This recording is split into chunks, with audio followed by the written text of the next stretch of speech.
Hey everyone, so I'm going to provide a very brief overview of the lectures for this week. So we have two at-home or remote lectures that you're going to watch before Wednesday. One is about the emergence of environmental policy in the United States, and then the other one is just about environmental policy itself.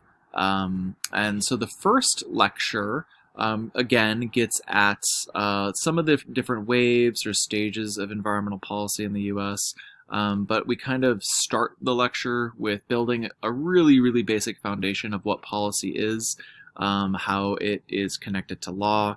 We discuss the difference between policy, public policy, and environmental policy. And we really get into some of the political factors that are at play in policy creation.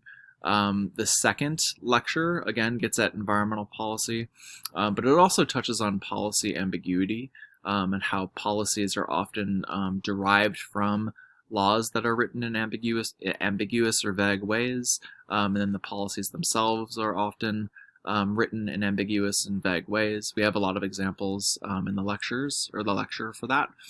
And ultimately, that leads us to the third lecture, which we're going to have on Wednesday in the class, in which we're going to talk about street-level bureaucracy, street-level workers, frontline workers, on-the-ground workers. There's different names for these folks, but the people who are ultimately responsible for the implementation of policies.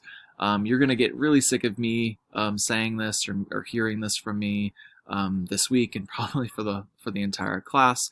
But in this class, we're really interested in how policies are performed by on-the-ground workers. We're interested in how they're written, for sure. It's really important. The content of laws, the contents of policies, like obviously that's really important. It creates the boundaries of what's possible and not possible. But the people who are ultimately responsible for implementing these policies are folks who have different values, different beliefs and attitudes. There's different norms and institutional cultures that are going to affect how policies are ultimately implemented on the ground.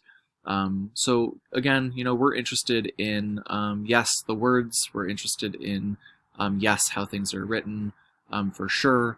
But again, citizens, the public, nature itself experiences policies, not in an abstract written form, but in terms of how those policies are actually implemented by the on-the-ground workers, often who are responsible for their implementation. So that's it for this week in terms of the lectures. Please let us know if you have any questions or if you just want to chat about any of this stuff. Really looking forward to talking to you all. Thanks.